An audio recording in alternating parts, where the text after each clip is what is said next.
Welcome to the show, everybody. My name is Mark Farzy. This is the Farzy Show, presented by Steven Singer of Steven Singer Jewelry. Lovely to have you along for the ride. Phillies are incredible. Ranger Suarez is incredible. The Flyers make a move with Kevin Hayes. They got the draft tonight. And the absolute latest on James Harden and a possibly a piping hot take on Joel Embiid. All that on today's program. But welcome in. Hope you guys had just a beautiful, lovely, just wonderful Tuesday night. And have just a wonderful Wednesday as well. I was watching the Phillies last night, and I was also just taking care of the kids, running around yesterday when I saw the Kevin Hayes news that he got traded for a 6th-round pick. I'll give you my reaction to that, and also, of course, I just got to talk about how dominant Ranger Suarez has been for the Philadelphia Phillies. I can't get over the list that they put up on TV last night when Ranger Suarez was taken out of the game. 5 starts in a month with at least 6 innings of work and at most 1 earned run in 5 starts in a single month. He joined a list that included Hall of Famers such as Steve Carlton, Jim Budding, Robin Roberts, and Cliff Lee's on that list as well, who I know Ruben Amaro Jr. compared Ranger Suarez to last night during the game, saying he was just getting the ball and firing strikes. I got to say, even before Ruben Amaro Jr. said that, I'm watching the game, I'm watching Ranger Suarez, and it was like an all-business type. I don't know how to describe it because you could say about almost every pitcher, but there's something about the way he was doing it last night that gave me Cliff Lee vibes, particularly Game 1 of the World Series in 2009, where he was just like on cruise control, basically. And those were the vibes that Ranger Suarez was certainly giving me last night. And Ruben Amaro Jr. certainly pointed that out. Aaron Nola is also on that list. In total, other than Ranger Suarez, 10 Phillies pitchers' names are on that list. Only 11 players have done that. Only 11 pitchers have done what Ranger Suarez has done over his last 5 starts in a single month. Only 11 pitchers have done that, 10 other than Ranger Suarez, since 1893. That's pretty remarkable. The oldest year, I think, on this list is from 1908. So for the Phillies to have that long history that we all know they have since 1883 for only 11 pitchers, that is pretty remarkable, at least since they've been keeping track of these stats since 1893. Only 11 pitchers have done it. Ranger Suarez joins that company. How has he been so dominant? How has he been so great? He's doing exactly what a pitcher should be doing. In today's era of baseball, a complete game feels like 7 innings nowadays. You don't have the guys that go the distance. People start panicking at the 90 pitch mark. Ooh, can he get another inning? I don't know if he can get another. Can he get another inning? 100 pitches, like, oh my God, his arm's going to fall off. Get him out of there. But in today's day and age, you go 7 innings, you're a workhorse. And you look at his starts over his 5 starts this month, in the month of June. And what he has done has gone 6 innings, 7 innings, 6 innings, 7 innings, 7 innings again. It has been remarkable what you have seen him do throughout this month, through his last 5 starts. 6 2/3, another one, excuse me. He's turned himself in this month to an ace pitcher. And now you're talking about a guy that's going to give you significant starts in the playoffs. He's a guy that you are at worst bumping ahead of Aaron Nola in the rotation if you go into the playoffs. I'd like to see the Phillies do it. Ranger Suarez has at least earned number 2 starter reps in the playoffs. First, you got to make the playoffs. Long way to go before we get there as a fan base. But that's the way he has elevated himself throughout his last 5 starts. And really, going back to last year, when you talk about a guy coming out there that I had doubts about, he certainly was great last year. Then he comes out in the playoffs. He pitches very well in the playoffs. You have Zach Wheeler, Aaron Nola doing really, really well in the playoffs up until the World Series for the most part. Aaron Nola had a rickety start, I'll call it, against the Padres as well. But what you saw from this rotation last year looks a lot different from what you've seen from this rotation this year. And we haven't seen back-to-back good starts from Aaron Nola in quite some time. He'll get that opportunity today. But if you're asking me right now, how much is Ranger Suarez elevated his status in this rotation. He's pitching ace quality stuff of a rotation. He is a guy that is going to be flirting with the number one starter spot when the playoffs roll around. He keeps this up, and everybody else keeps up what they're doing in the rotation. Oh, that's without question. And the only thing he really has going against him to be a number one starter in the playoffs, that is the fact that he's a lefty. And you're going to want to split your righties. You're going to want to make your opponent change up their lineup a little bit more. Go righty, lefty, righty in your rotation. It's the only thing really going against him, as opposed to just starting off with your best foot forward, Ranger Suarez just hauling it. And I do think that Zach Wheeler is going to continue to improve. We'll see how he does in his next start. The fact that he's been struggling through 6 innings, he's been struggling to get to that point over his last 2 starts. Leaves a little bit to be desired for me, and it leaves me a little concerned. But you can't be happier with what you have seen from Ranger Suarez. The only thing that sucks is that up until yesterday, he hadn't gotten any run support. So he had one win, to show for his dominant performances over a month's time. And the other thing is, it's not like he's just been barely getting to 5 innings or 6 innings. He has been dominant consistently for at least those 6 innings, 7 innings, 7 1/3, and still not getting run support through that entire time. It's not just a couple of bad at-bats. It's not a couple of bad times through the lineup. It's the game. They're not getting any runs for him throughout the game. I looked up yesterday, and I was like, wow, 6 innings, and he actually has runs for it. It's 5-0. This is incredible. He's going to get a win. Another thing that's just gone by the wayside in baseball. But that's not breaking news by any means. But watching him pitch, what has made him so dominant? What has been so well? Well, he's doing exactly what a pitcher should be doing. His cutter has been pristine. His fastball has been marksman quality. And his curveball in particular, I don't remember it being nearly as good last year. And I certainly don't remember it being nearly as versatile as it has been. Yesterday, it was like he would cut that 12-6 fastball, or 12-6 curveball in half, where usually when he throws it, it's a heavy, looping, high-arcing 12-6 curveball, high 12, low 6. It would look like he was splitting the difference yesterday to some batters, where it was starting out, as opposed to starting out at the head, it was starting out at the letters and then crashing down. And that was keeping guys off balance. And he was working that in as the game went on. He didn't come out just using that pitch throughout the entire game. He really started using it in the later innings of the game. And the Cubs just couldn't figure it out. And the defense behind him, Bryson Stott, had a hell of a play for him yesterday. I think it was the 3rd inning. He was going to his left. There was a runner on 3rd, and he just cut it off beautifully. Nice little twirl, throw to first, saves a run, get out of an inning, and you keep the run off the board for Ranger Suarez, and you keep his outing scoreless, at least until Gregory Soto took over and allowed a run to score that was charged to Ranger Suarez. But still, while he was in the game, he kept the Cubs off the board. It was great to see the run support. It was great to see Brandon Marsh mash at the plate for the Phillies yesterday. You look at what Ranger Suarez did yesterday in the game, and he just continued his dominance. You look at a guy like Brandon Marsh, and he went through a nice long ride on the struggle bus there.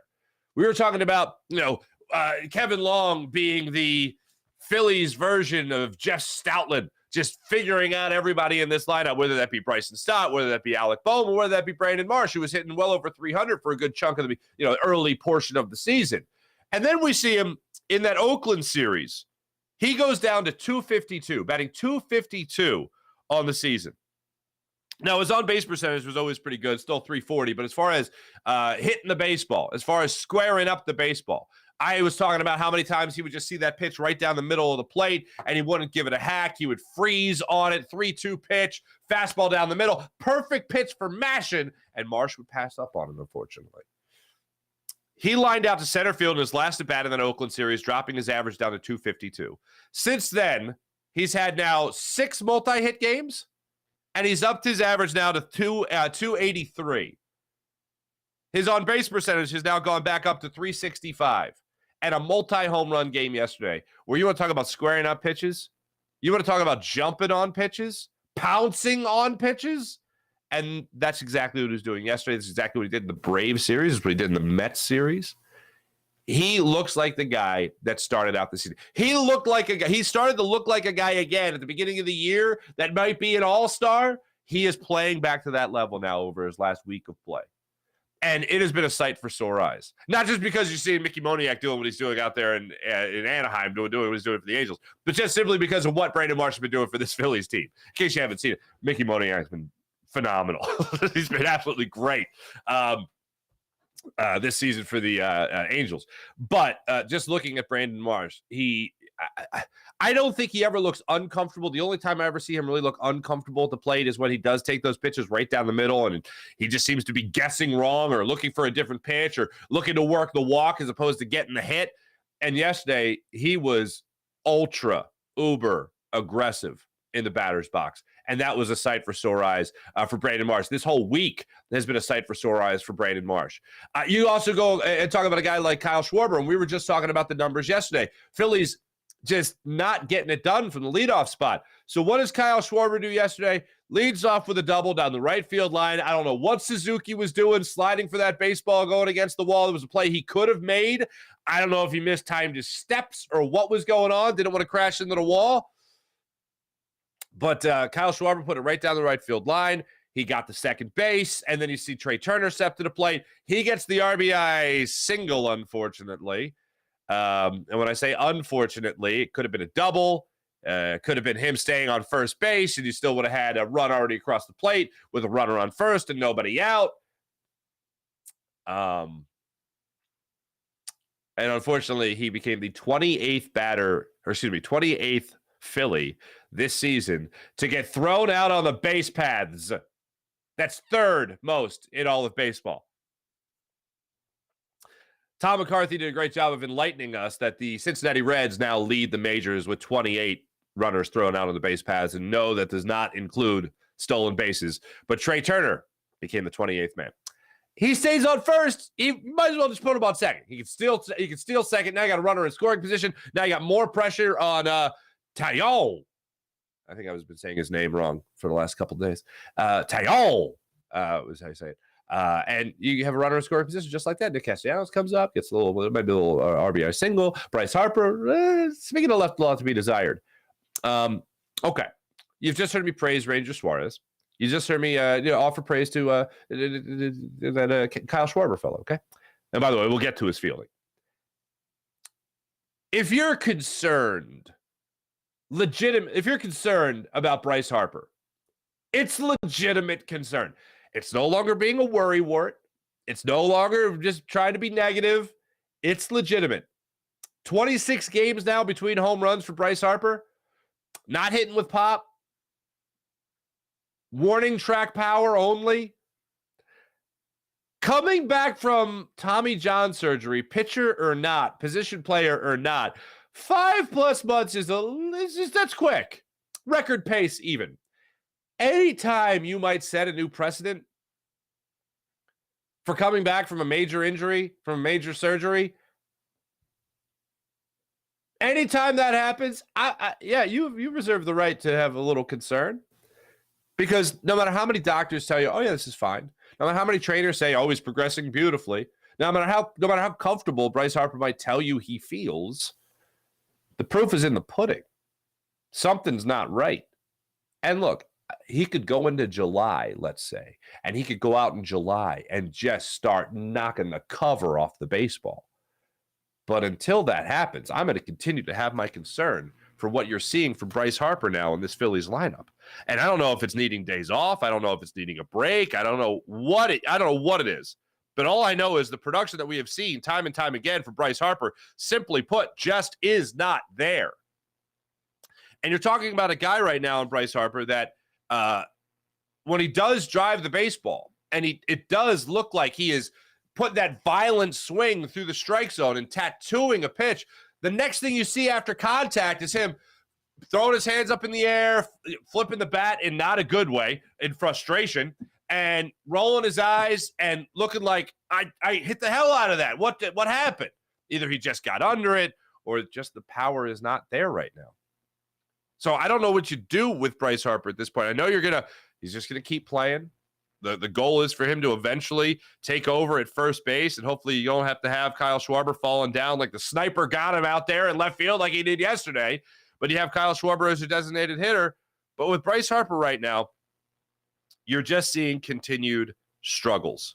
And I don't see any sign that he is going to break out of it. You look at what he's been doing so far. He comes back from the injury. His first month back, he's hitting .315. Comes through June now, 83 at-bats. He had 89 at-bats in May. He's at 83 at-bats right now. He hit .315 in May when he just came back. He's hitting .241 in the month of June with no home runs. If you have concern for Bryce Harper, it's legitimate. Over his last week, 16 at-bats, Bryce Harper is hitting .063. That's .063. Oh, I'm worried about Bryce Harper. It's not about hitting the panic button. It's been nearly a month. It's June 28th. It's been a month.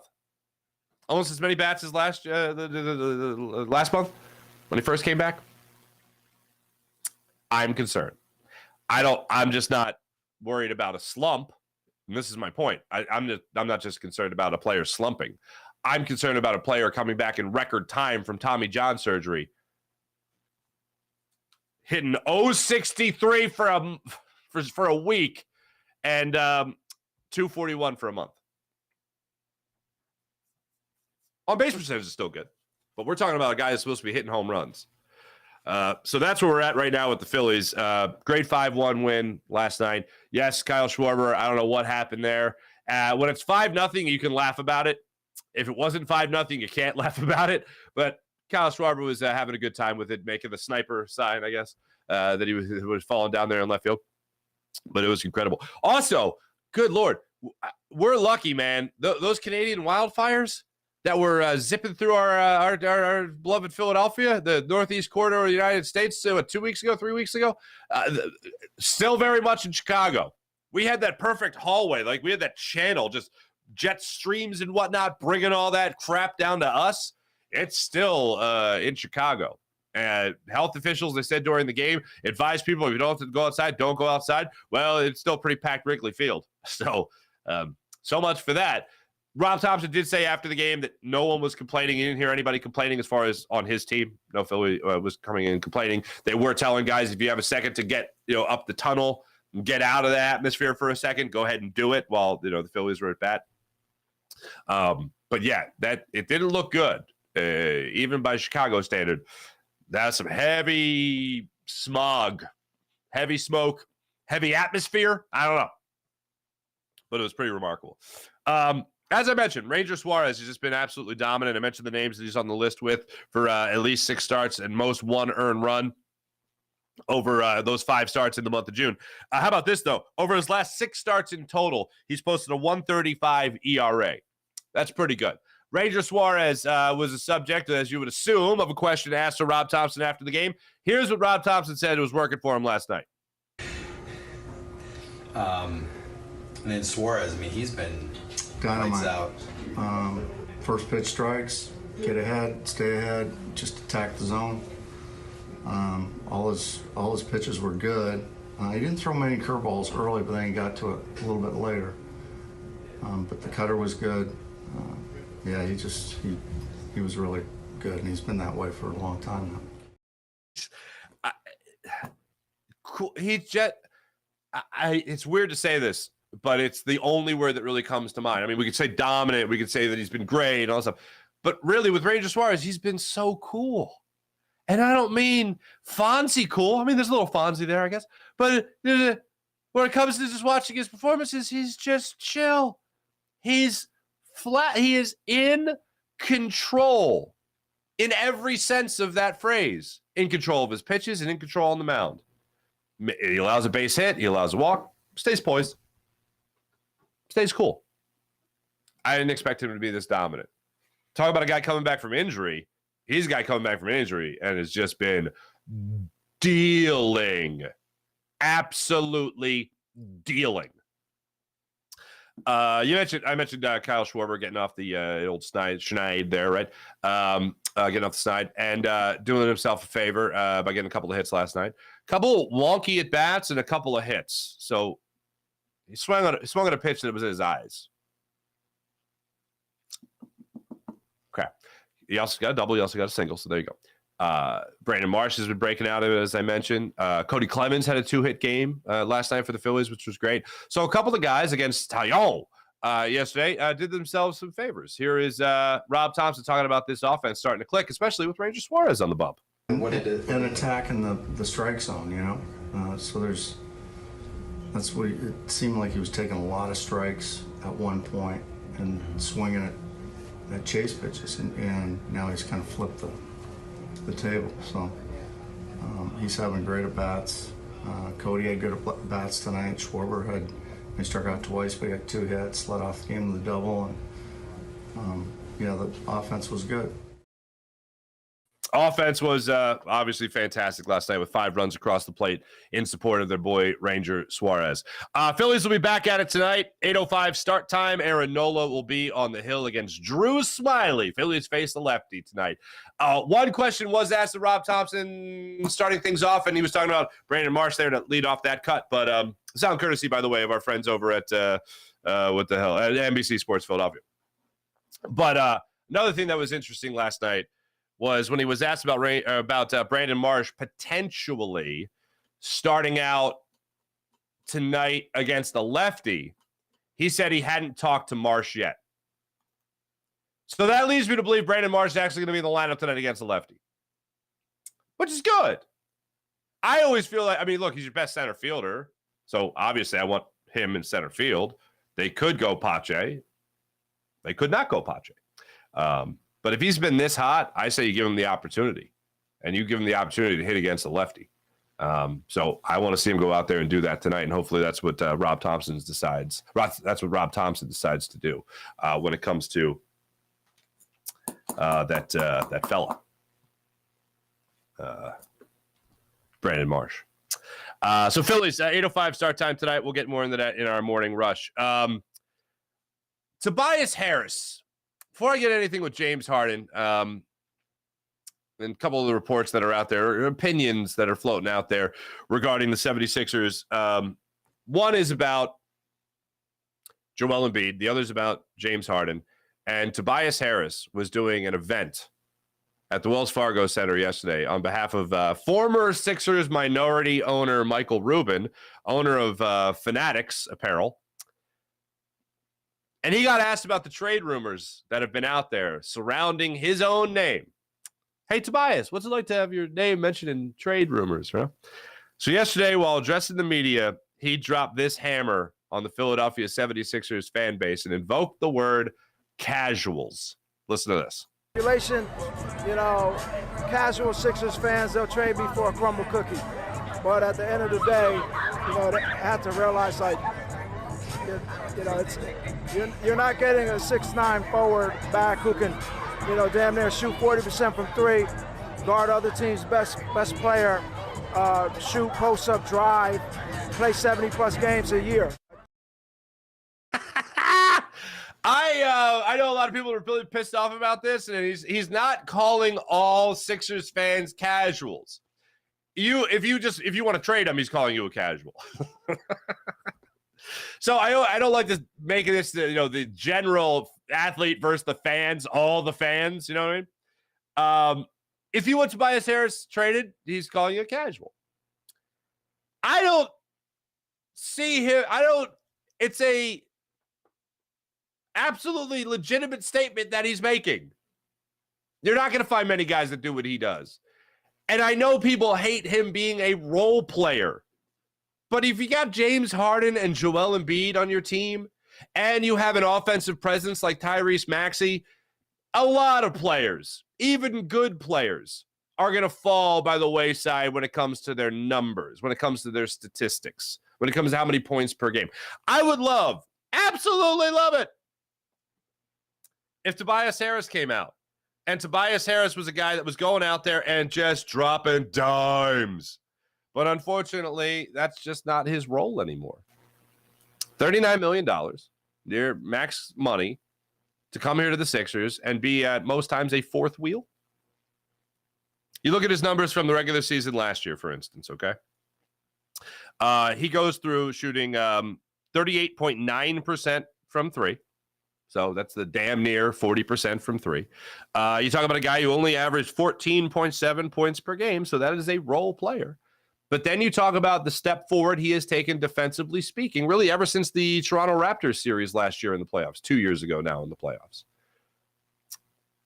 I want Tobias Harris on this team. When I say that they're not trading him before the season, that's not just my prediction. That's also what I think they should do. Tobias Harris, through that statement, tells me he wants to be here. It's not whatever the organization wants to do, that's above my pay grade, blah, blah, blah. I feel like everything he said was legitimate. And that makes me feel better about him being here. The fact that he wants to be here. The fact that it's not, they want to trade me, so I guess I'm out of here. I'm really curious to see what Nick Nurse does. And that's what I've said throughout this entire offseason. If they did hire Nick Nurse, when they did hire Nick Nurse, I'm curious to see how he plays maestro with the musicians in front of him, with the instruments in front of him. I'm very curious to see how he organizes his talent. And one of the guys I'm really looking forward to see, I've talked about Tyrese Maxey a lot, and how I want to see Tyrese Maxey take this step forward as even more of a scorer in this offense. But I want to see if Tobias Harris can get back to that 18 points per game, back up to that 20 points per game type of mark. I want to see if Tobias Harris can get back to the way he was playing when Jimmy Butler was here. And if Nick Nurse can find a way for him to do that.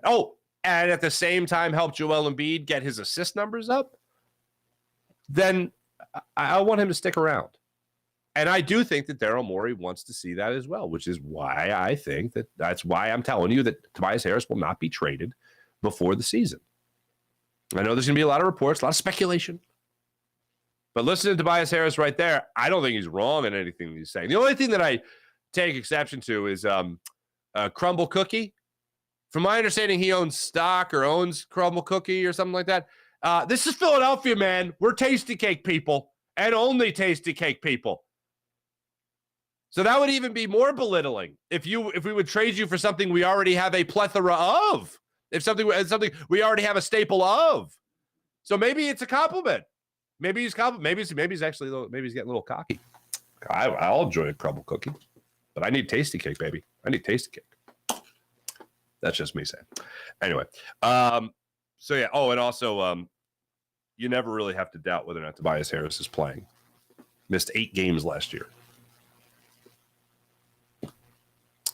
This day and age, that's I was talking about it earlier, like a 7-game outing for a starting pitcher in baseball is a complete game nowadays. You play 74 games, you're talking about damn workhorse, man. I like Tobias Harris. I'm a fan of Tobias Harris. The money, yes, it sucks. You want to get more production out of that. You could do a little bit more with more guys that are regular role players that would be role players on many teams throughout the league. But I think Tobias Harris, here's the interesting thing. If you're Tobias Harris, and you want to make some more money, it actually behooves you to be traded to maybe a non-contender where you're going to be either a 1 or maybe even a 2. Bottom line is you're not going to be a 4 in terms of the scoring on another team. So you're going to bump those numbers up in a contract year. You could cash in again. And listening to that cut, again, courtesy NBC Sports Philadelphia, listening to that cut, that's not a guy that wants to go somewhere else. That's a guy that wants to stay right here and see this through and try to help the Sixers win the best way he can. I like Tobias Harris is the number 4 option on your team. You got a good team. His lack of production points per game wise, that's a result of the environment that he's in. That's not a result of him being terrible. I mean, you even go back to, meant to do this, go back 2 years ago. Tobias Harris actually scored more points per game a year ago, 17.2 points per game, 14.7 points per game this year. 2 years ago, 17.2. But he shot nearly 3 points worse from beyond the arc. Field goal percentage-wise, he shot 48% as opposed to 50%. Free throw-wise, his numbers went up this year from the free throw line, 87% as opposed to 84% from 2 years ago. Last year, it seemed like he struggled a lot more, but his points per game were up. This year, it seemed like he was a lot better from three. Field goal percentage was better. Free throw percentage was better. But yet his points per game went down. Watching him play this last season, he looked like he was a lot more comfortable. So again, if you can have Nick Nurse organize this talent differently, I look forward to seeing Tobias Harris get back up to that 17 points per game, 18 points per game, maybe 19 points per game again, under whatever offensive strategy Nick Nurse is going to implement. But it's all going to set around whether or not you have James Harden, whether or not you have Joel Embiid. So this brings me, or you're going to have Joel Embiid. What brand of basketball you're going to have from those two? What they're going to be willing to do in this offense? And if they're intrigued, as one report has come out surrounding James Harden and Nick Nurse, if James Harden is intrigued with what Nick Nurse wants to do, and that's the reason he wants to be back, then it's all the more reason why you can have faith that this team will be a little bit different structure-wise, schematically, going into the season. If Joel Embiid was in heavy favor of bringing in Nick Nurse, well, then it gives you more confidence that everyone's going to buy into the system and you could have a little bit more success. Two things came out yesterday surrounding the 76ers, not named Tobias Harris, but named James Harden and, soon-to-be free agent James Harden and Joel Embiid. Let's start with Joel Embiid because we've talked a lot about James Harden. Tim Legler on ESPN yesterday, and I love Tim Legler. Love his opinions, love his knowledge of the game, respect him, all that stuff. Philly guy, of course. But when it comes to Tim Legler, and it comes to his opinion about Joel Embiid, he made the point yesterday that Joel Embiid, after this season, if the Sixers don't make a deep run, if the Sixers don't make a championship, if they don't get out of that second round, whatever, that Joel Embiid could be in a place where he is making demands of the front office or wants out of Philadelphia. First of all, although I agree that the front office, if they don't win a championship, if they don't make it to a championship, if they don't make it to the conference finals, right? If they don't take some sort of major step forward this year, and it's not just about the second round of the playoffs, it's not the championship for the Sixers is not the second round of the playoffs in my eyes. The championship for the Sixers is the championship. But if they even make it to the Eastern Conference Finals and say they get swept or they lose in 5 games, it's not really competitive, then they still got to get back to that drawing board because they're still a far way away from winning a championship. And then if they don't show that major step forward in the upcoming season, then it's not going to be about meeting demands of Joel Embiid. It's not going to be about Joel Embiid forcing his way out of Philadelphia, which was the 2 points that Tim Legler made yesterday of the possibilities that could be out there. How about Joel Embiid being forced out of Philly? I mean, you talk about this year crumbling in Game 7 of the Eastern Conference semifinals against Boston Celtics. A lot of people were ready to boot Joel Embiid out of town already. I was teetering on it. I mean, what's your best trade chip right now to rebuild the franchise wholeheartedly and not bring James Harden back at the same time and only really have the guaranteed money tied up with Tyrese Maxey, PJ Tucker, and Tobias Harris? And then you have a slew of assets by which you could get back for Joel Embiid? Woohoo, baby! That's interesting. So I disagree with Tim Legler that when you look at this team and Joel Embiid and what Joel Embiid could be demanding of the Sixers if they have another flop year, I disagree that it's going to be Joel Embiid either forcing his way out or making demands of this team.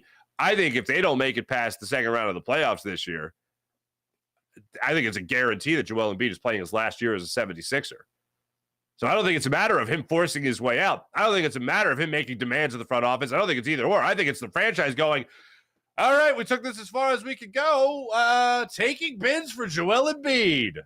Setting the start there at 3 first-rounders, 4 first-rounders, a slew of assets. We're going to start at the Rudy Gobert package. What do you have for us, rest of the NBA? And that's where I think we're going to go at. Now, moving on to James Harden. Brian Windhorst just put it out there yesterday that he expects James Harden to be back in Philadelphia.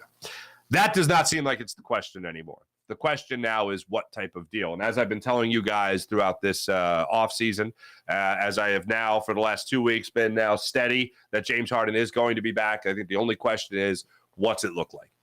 4-year max deal, 210, or is it going to be a 2-year deal of some sort where it's a 1-year deal with a player option or a 2-year deal with a player option? What's it going to be? I still think he's going to be getting around max money. I still think he's going to be getting around $45 million. He's going to get that over a 2-year span, both years. So you're looking at like $90 million for 2 years. You can be looking at close to $100 million for 2 years. That's pretty steep, but it all rides on Nick Nurse. I still think the Sixers need to do a lot more work than just hire Nick Nurse as their head coach.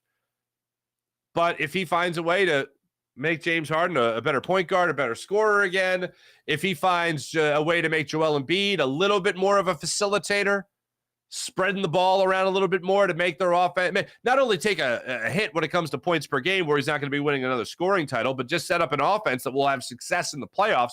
That's going to be the goal of the 82-game regular season. However many games Joel Embiid plays, 65. For those 65 games, however many games James Harden plays, 70? Cross fingers. However many games they play together, it's going to be a warm-up to the postseason. And if you can organize this talent and move that ball around a little bit more, have a little bit more ball-sharing capabilities, then that, to me, is going to be enough practice for the postseason where you have a chance to have a successful style of offense. Not like we have been seeing, even going back to Ben Simmons disappearing in the half-court sets. That's something that I'm going to be looking forward to seeing. But they still need more. They're not going to have a lot of money to do it. So we'll see what Daryl Morey has up his sleeve. Maybe it is a trade, whatever assets you have. It's going to be tough, but I don't think it's going to involve Tobias Harris. Sixers, I think, and I've been saying this, the best offseason acquisition that the Sixers are going to make in this offseason is going to be the head coach that they hired. And I think they hired the best one available in Nick Nurse. I still don't think it's enough, but it's a start. See how they build up the bench a little bit, see if they can go out there and get a legitimate backup center there for Joel Embiid. So Dante DiVincenzo might be a nice piece to add, not as a center, obviously, but a nice piece to add, opting out of his deal there with the Warriors. See what the Sixers can do there. It'd be a nice thing for the Villanova people, right? But bottom line is, I think the top priority right now is just getting somebody else to make sure they can help spell the minutes of Joel Embiid. Paul Reed and somebody else. See if the Sixers can do that. Let me tell you about my man Steven Singer of Steven Singer Jewelers before we get to a little Flyers conversation, ladies and gentlemen. How about that? Let me tell you about Steven Singer of Steven Singer Jewelers, the other corner of 8th and Walnut, right there on Jewelers Row. For over 40 years, Steven's been in the love business in Philadelphia, helping people get engaged and fall in love. Steven Singer Jewelers, home of the perfect price. Get that perfect price each and every day. Online at IHateStevenSinger.com. That's IHateStevenSinger.com. Now, what's the perfect price? The perfect price is a guarantee that you can sit back, relax, and feel comfortable at the other corner of 8th and Walnut with whatever people, other people that are charging huge prices just to mark it down a couple of bucks, make it work for it, make you negotiate.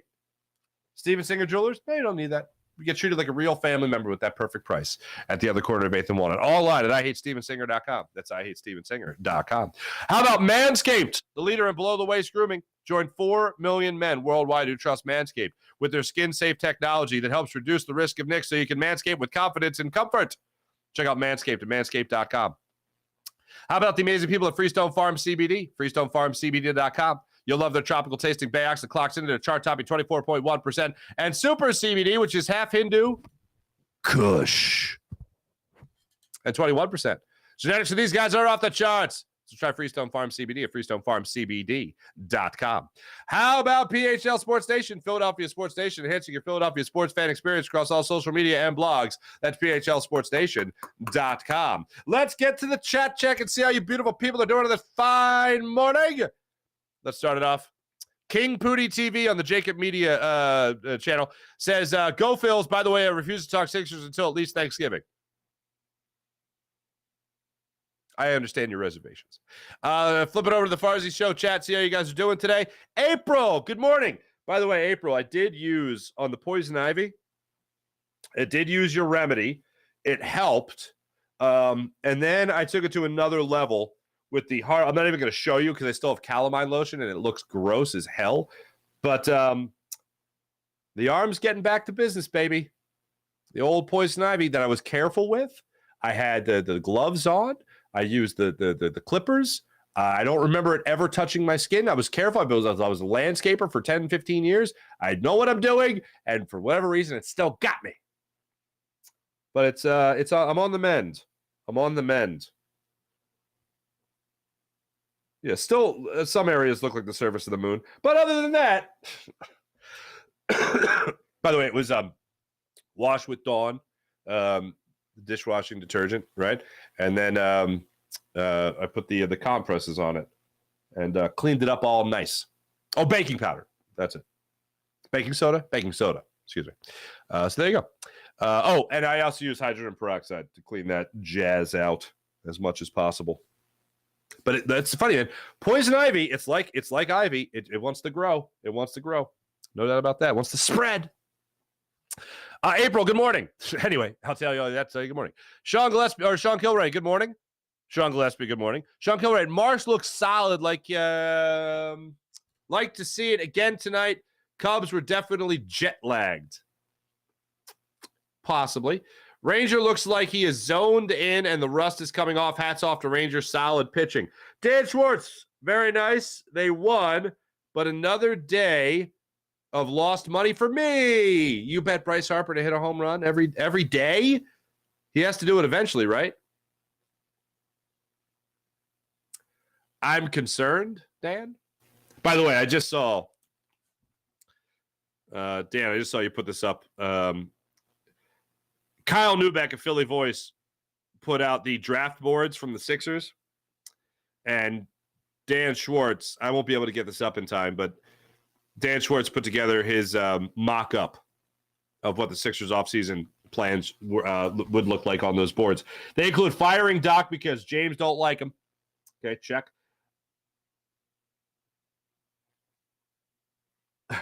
Ask Josh Harris permission to hire most popular coach available, Nick Nurse.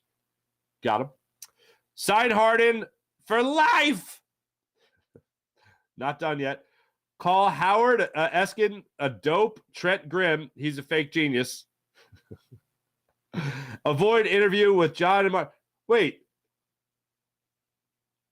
Avoid interview with John and Mark? Toby, who gives a bleep? That's funny. That's great. That is just splendid. Absolutely splendid. Thank you, Dan. Dan Schwartz, very nice. Sean Gillespie, good morning. Dan Schwartz, I always order my pudding proof free. I like to live. Speaking of pudding, any diaper changes yet today? I know you love them. Dan and I were going back and forth on the old Twitterverse. My son is a year and a half. Emmanuel is going to be 4 in a little more than a month. Again, insane. I tell people, new parents, my man Hunter Brody, going to be a dad. He just announced that. I tell people all the time, avoid saying can't wait. I had that idea. I was like, don't say can't wait. Don't say can't wait because you can wait. Everyone's saying don't blink. It flies by. When they're really little, it flies by, and boy, does it.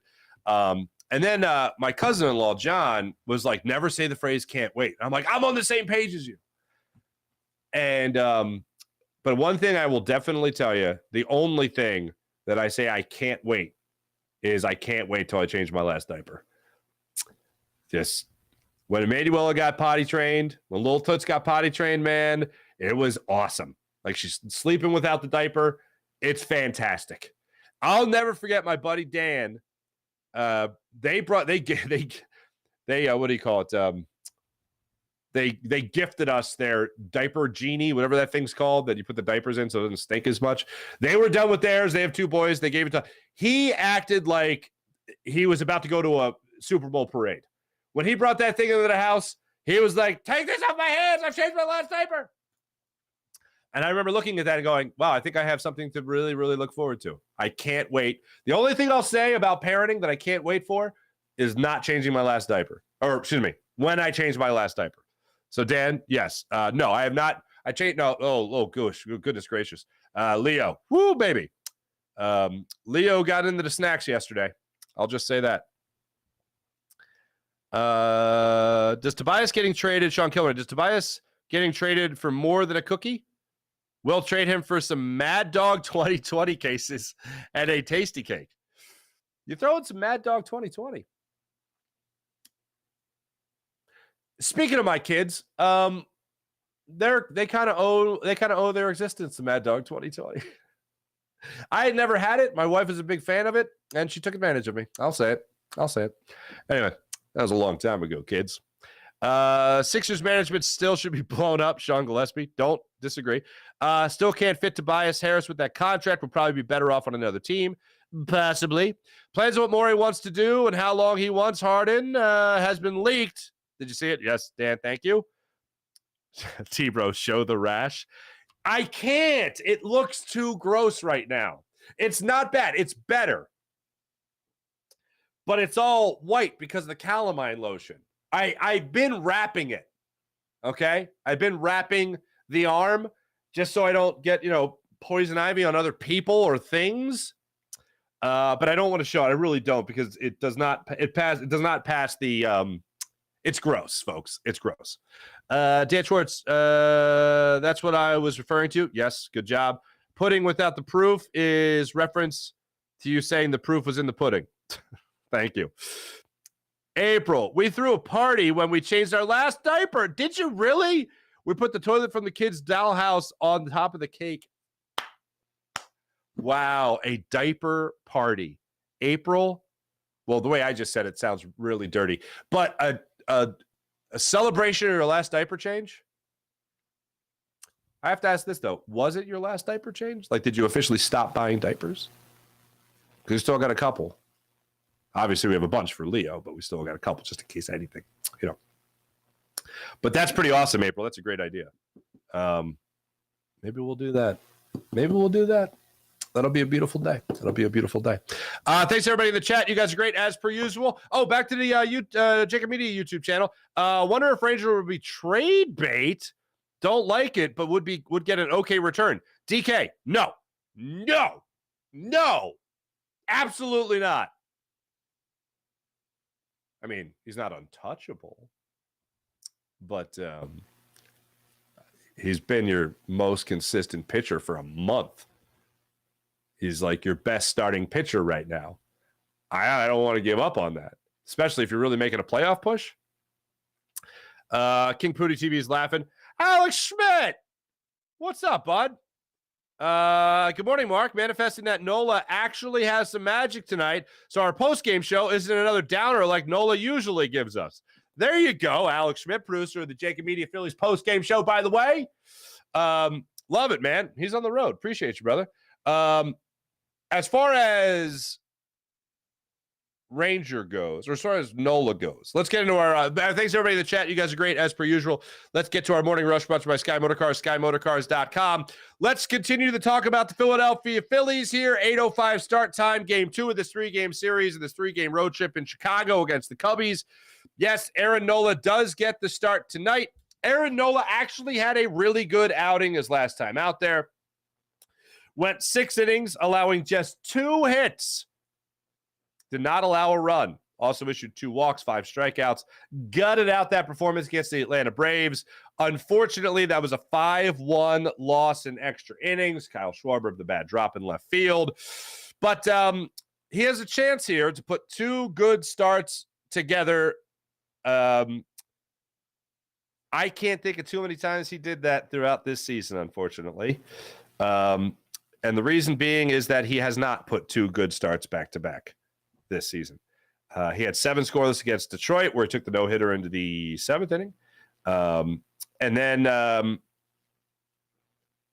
he allowed 6 runs in his next start. He allowed 10 runs in his next 2 starts.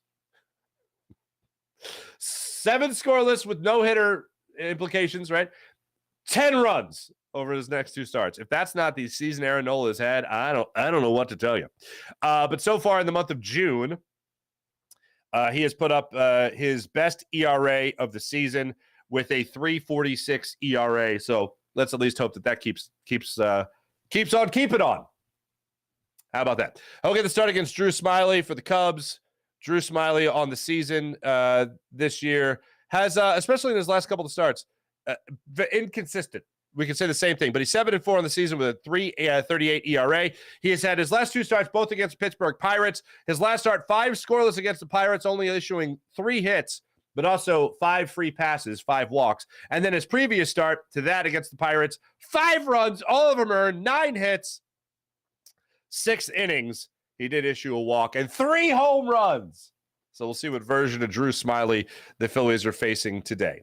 NHL draft tonight. 7th overall pick, Philadelphia Flyers.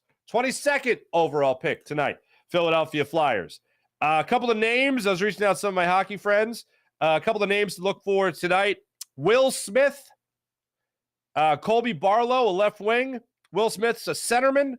David Reinbacher, defenseman, and Ryan Leonard. A couple of names to look for there at the 7th overall pick. He is a forward, a right wing, as a matter of fact. The Philadelphia Flyers saved 50%. They saved half the money on the remaining 3 years of Kevin Hayes' deal. When I first saw that he got traded for a 6th rounder, I thought, well, why even do it? But then you also think about trying to save money. And I know Jonesy was on WIP the other day, and he was talking about how this team, their number one priority right now is saving draft picks, accumulating as many draft picks as possible. Well, they just got a 7th, or excuse me, they just got a 6th for Kevin Hayes.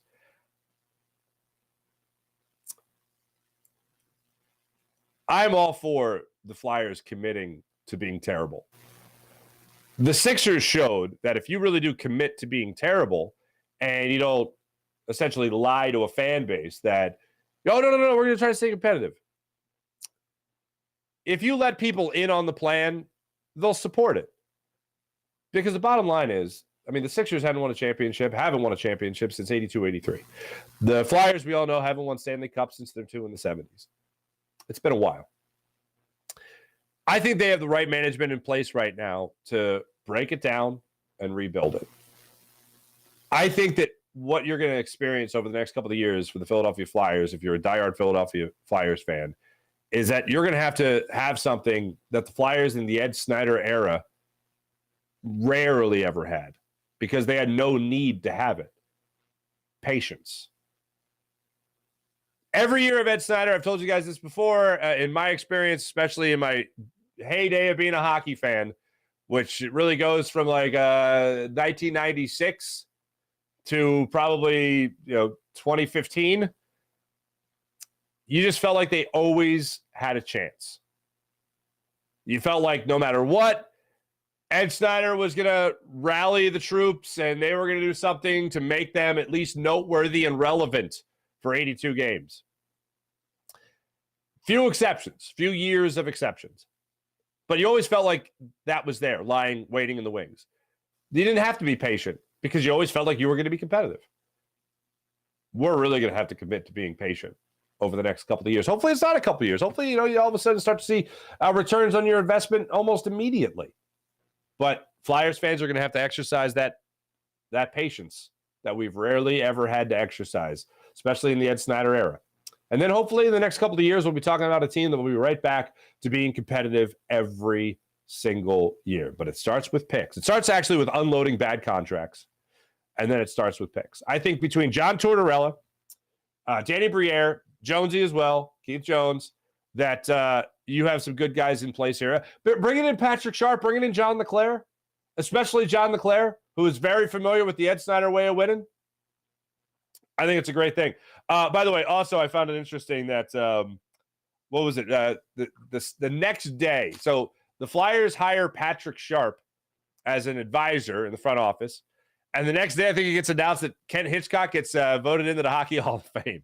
The guy that apparently couldn't stand Patrick Sharp and traded him away prematurely gets in the Hockey Hall of Fame. It's funny how things come full circle, isn't it? Thanks for watching. Thanks for listening. You guys are great. As per usual, I will get back to you guys tonight. 8:05 start time The Phillies game, I'll be on the Jacob Media YouTube channel with the Fightin' Phils post-game show. And I'll be back with you guys tomorrow as well, hopefully with a great reaction to the Phillies game. Another win. Stack the wins, baby. And then also another solid start from Aaron Nola. Let's hope for that. 2 in a row. Let's do it. One more after that. It's a winning streak. And then I'll be back with you guys tomorrow morning, hopefully react to all that. And let's hope a Flyers haul in the draft tonight. Thanks for watching, everybody. Jim Hyder produced the program. Did a wonderful job as per usual. My name is Mark Farzetta. Make sure you guys hit like and subscribe on the old YouTube as well. Thanks, everybody. Catch you tomorrow. See you.